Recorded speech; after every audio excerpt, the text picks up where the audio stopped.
Woorde word ingepalm. Ons lees Josua 11 en 12.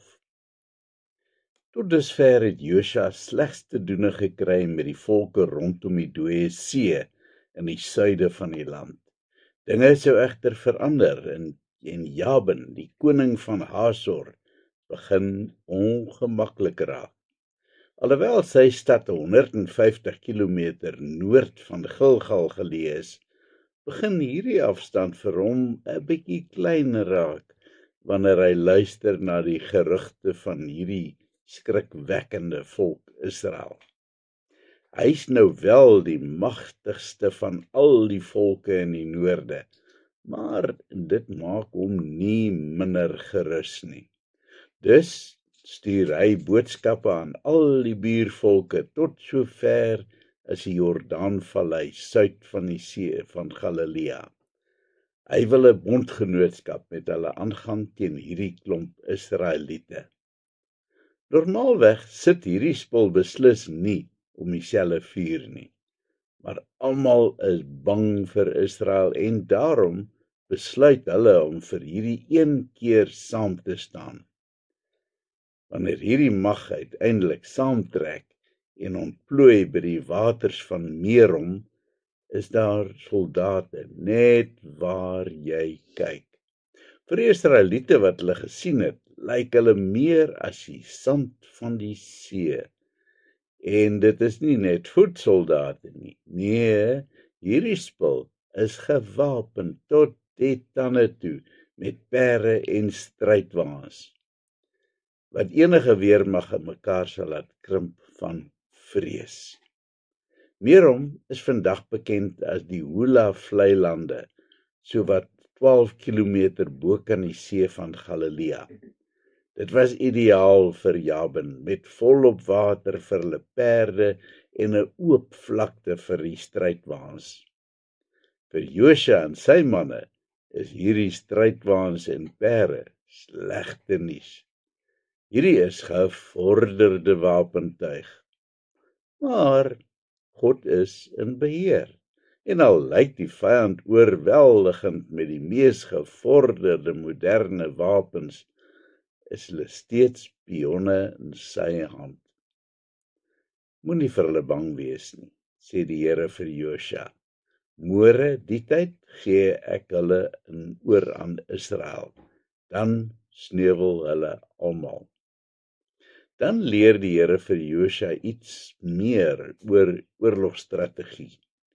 Jy moet hulle perde se akskenskennings afsny en hulle strydwaans verbrand.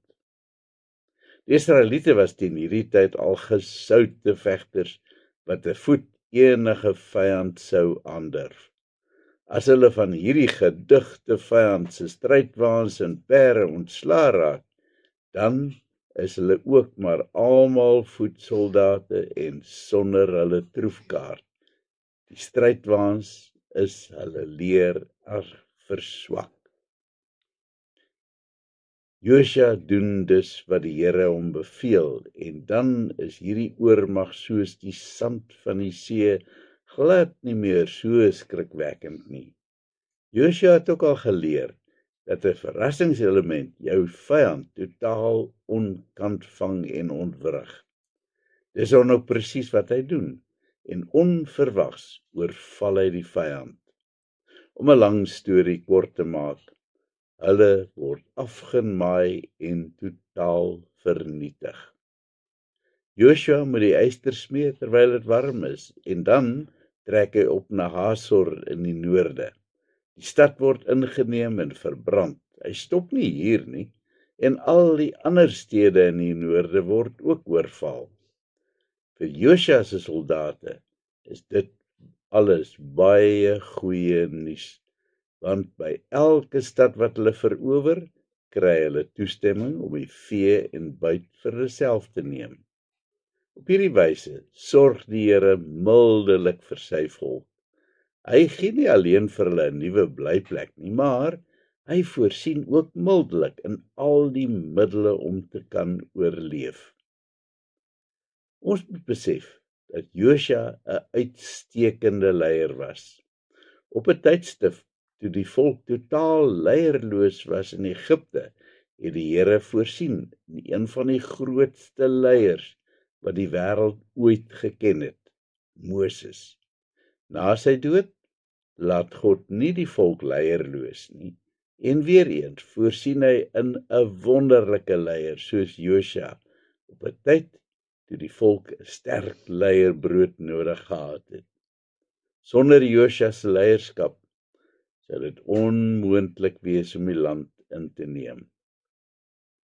Josua is egter nie alleen 'n goeie leier nie, maar hy leef in 'n intieme verhouding met die Here, net soos sy voorganger Moses.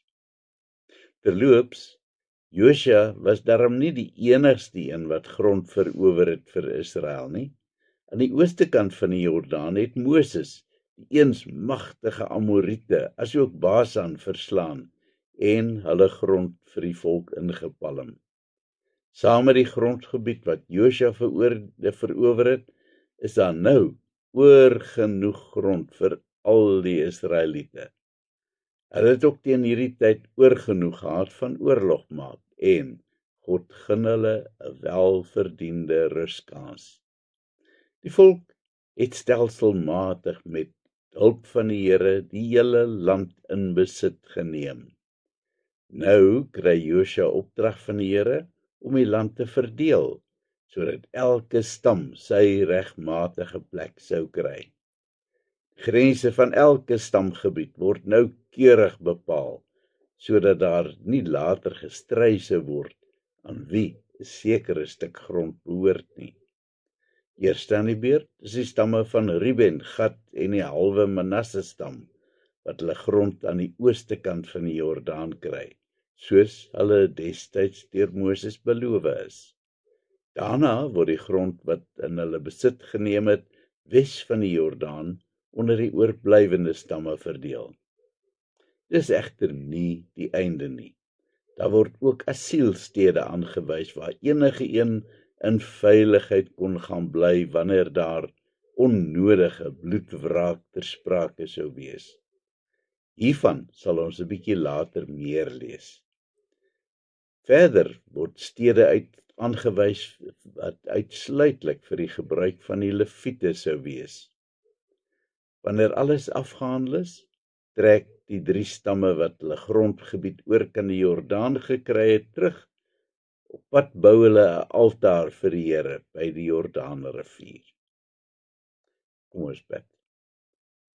Here, ek sien vanoggend weer eens hoe U wonderbaarlik met liefde en deernis die volk gelei en gevestig het. Amen.